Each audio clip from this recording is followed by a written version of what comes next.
The day that Andrew and Karen went in for transplant surgery, I remember just sitting with them before they go in, and it's just kind of this, wow, we're really doing this. And Karen just kind of went in and did what a mom does. We didn't know we were having twins after our first ultrasound, so that was kind of fun and exciting, and really, for the most part, a pretty normal and typical pregnancy.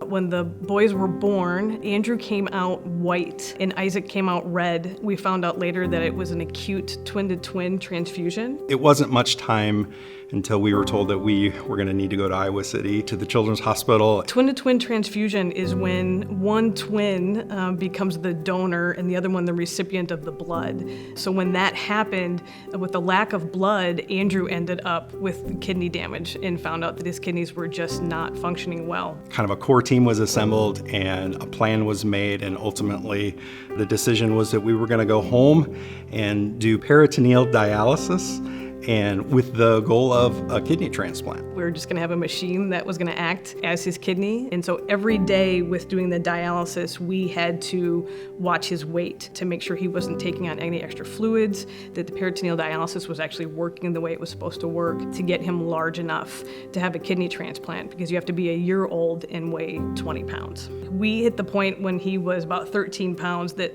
some really hard decisions needed to be made about his overall growth, his brain development, vaccines, because he wasn't starting to not develop well. After the transplant, his care was transferred back here to the Children's Hospital. We were down here very often still, adjusting medications. We had some pretty sweet years in there. He had started to grow, he finally started to walk. His care team just completely took care of him and answered, any and all the questions that we had. The medication allows his kidney to stay in and protect certain cells, allows other cells to grow, and it can morph and change into a cancer called PTLD, or post-transplant lymphoproliferative disorder. Actually, snoring is how we identified it. We took him in and they confirmed that he had this, and so they had to remove his tonsils and adenoids. And then we moved into chemotherapy, moved into IVIG, to what the next step in that process is to flood his system with good antibodies to take out the bad antibodies. Whenever Andrew's given a diagnosis or has to face another challenge with his health, you cannot believe how just resilient he is. What he does love, though, is coming down to the Children's Hospital. I know that he would say that he feels like he's their only patient. Honestly feels like they love me and care about me, and they do anything for me, so I just would like to thank them for that.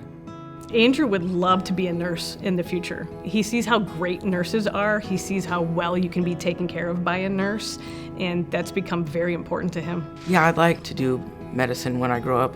Yeah, mainly a nurse, maybe here or in Hawaii, because nice place.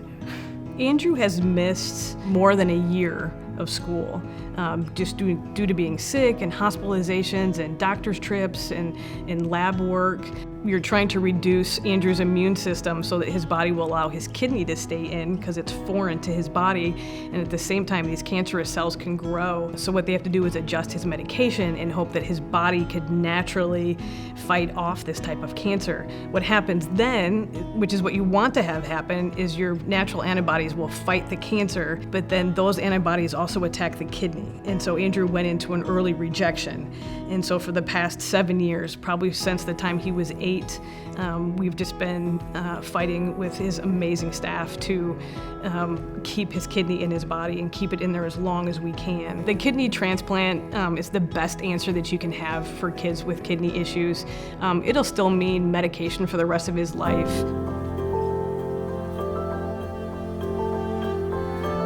Andrew, he has so many issues that one issue can lead into another issue. And so what we've seen with his kidney and the transplant, it falls into and spills over into other specialties. They do an amazing job of communicating with each other.